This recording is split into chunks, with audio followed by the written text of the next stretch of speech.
무교 제대로 알기.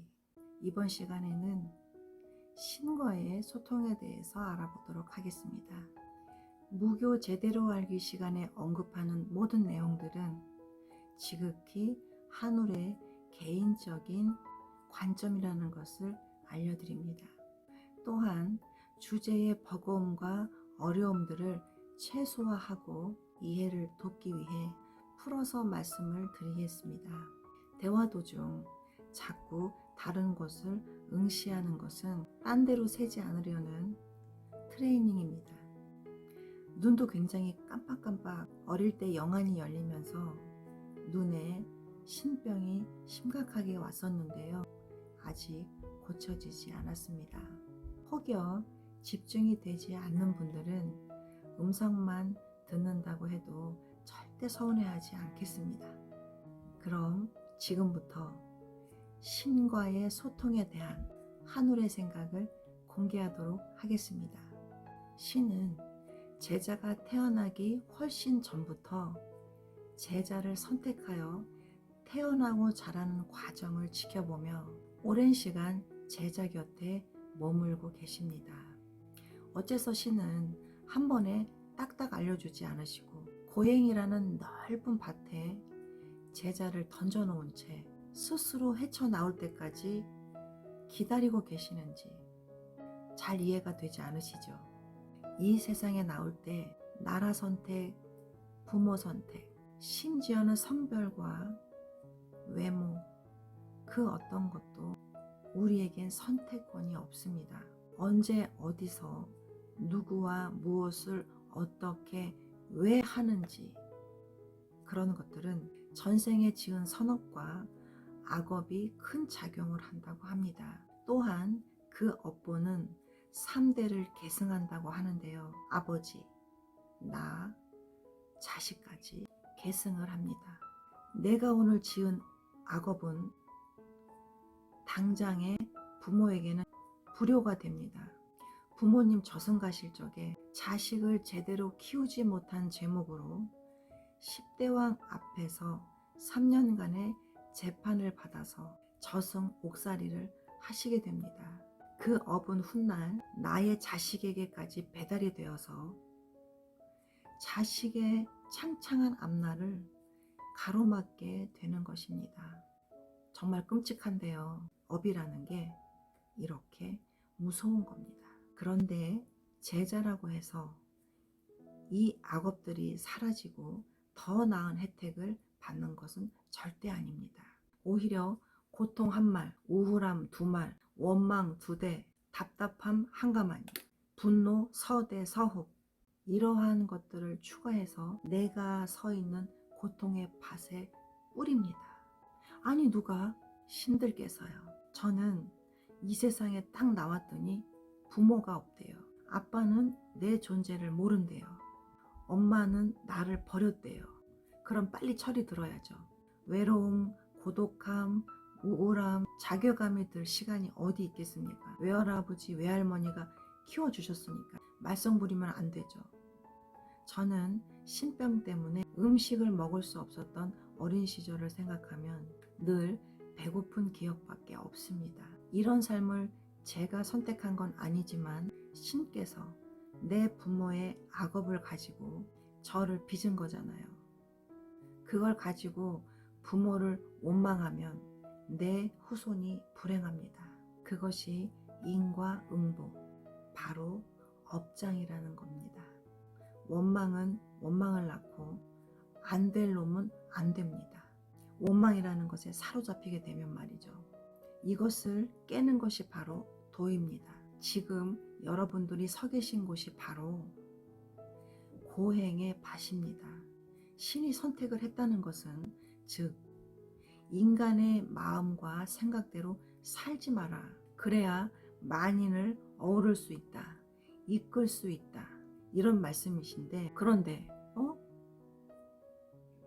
제자가 곱게 자라서 혹은 너무 심약해서 고통의 밭에서 헤매는 중생들의 삶을 이해하지 못하네? 그렇다면 좋은 집에 훌륭한 부모를 만났어도 그 제자는 행복하다는 것을 느끼질 못합니다. 이러나 저러나 고행의 밭에 들어가야 하는 것은 마찬가지이기 때문에 좋은 데서 태어났든 좋은 부모를 만났든 반대의 처지든 고통이라는 건 각자 상황만 다를 뿐이지 똑같다고 하십니다. 여기까지 잘 따라오셨나요? 다음 단계 넘어가겠습니다. 신병이라는 어마어마한 고통을 겪으면서 고행의 밭에서 뒹굴고 있는 제자가 그곳을 빨리 벗어나려면 약은 한 가지, 바로 신과의 소통입니다. 다 돼요. 어떤 신병도 다 나을 수 있습니다. 옛날에는 신굿이라는 의식이 지금과 많이 달랐습니다. 풍족하던 시대가 아니니까 굉장히 검소하고 간소하게 치렀습니다. 물 한 그릇 떠놓고 예를 올리면 그걸로 되었다. 그것이 통하던 시대였습니다. 또 신병, 무병, 그러한 증상이 와서 뭐가 들린다고 하면 허약해서 그러는 거니까 밥 많이 먹으라고, 못 먹겠다 그러면은 배지가 불러서 그러니까 처먹지 말라고, 또 자꾸 이상한 말 하면 경친다, 너 그러다 경친다, 어른들이 그 말 하시죠. 경쟁이 불러다가 집에서 경을 쳤습니다. 귀신을 물러가게 옥추경, 옥추보경, 천지파랑경, 이런 것들을, 옥추경, 옥추보경은 도교에서 나온 경이고 천지파랑경은 불교에서 나온 경입니다. 모두 벽사에 힘이 있고 퇴기에 힘이 있는 아주 무서운 경문인데요. 그런 걸 아무리 많이 한다 하더라도 한 번 온 신이 가지 않고 그런 경문 따위에 무너질 신이 아니겠죠. 그래도 안 나고 이상한 말을 계속하면 그냥 맞는 거예요, 부지깽이로. 그래도 안 나면 잘 사는 집 같은 경우에는 정신병원에 보냅니다. 정신병원에 보낼 처지가 아닌 집은 계속 맞고 가둬놓고 그렇게 힘든 신병의 나날들을 보내야 했죠. 누구 하나 알아주지 않고 자기 자신도 이게 신병인지 뭔지 잘 몰라서 그렇게 살다가 세월 가고 나이 먹고 그러면서 무뎌지고 결국 신이 뜹니다. 다른 자손에게 내려가고. 그런 집안 상담하러 무당집 가면 너의 엄마가 무당감이야, 너의 할머니가 무당감이야, 이런 말들을 듣게 됩니다. 그런데 친가보다 외가가 더 세, 이런 말들을 압도적으로 많이 듣게 되죠. 그 이유가 무엇인지 아십니까? 남자는 본을 주고 성을 주고 씨앗을 내리지만 여자는 토양, 밭, 태궁으로다가 이어지기 때문에 엄마가 품었던 태궁의 기운을 딸이 그대로 내려받기 때문입니다. 밭이 없으면 싹을 틔우지 못하는 이치와 같습니다. 본가의 신이 아무리 강력하다 하더라도 신이 담겨질 궁이 없으면 신이 안정할 곳이 없고 좌정할 곳이 없는 거기 때문에 제자가 솟을 수가 없습니다. 그렇듯 신은 태궁으로 이어진다는 거 꼭 알고 가셔야겠습니다. 신이 제자와 소통하기 위해서 보여주시고 들려주시고 냄새로 알려주시기도 하고 말문을 열어주시기도 하고 그림이나 글자를 써서 소통을 하기도 하며 표적을 받기도 하고 촉이 뛰어나서 그 촉으로다 소통을 하기도 합니다.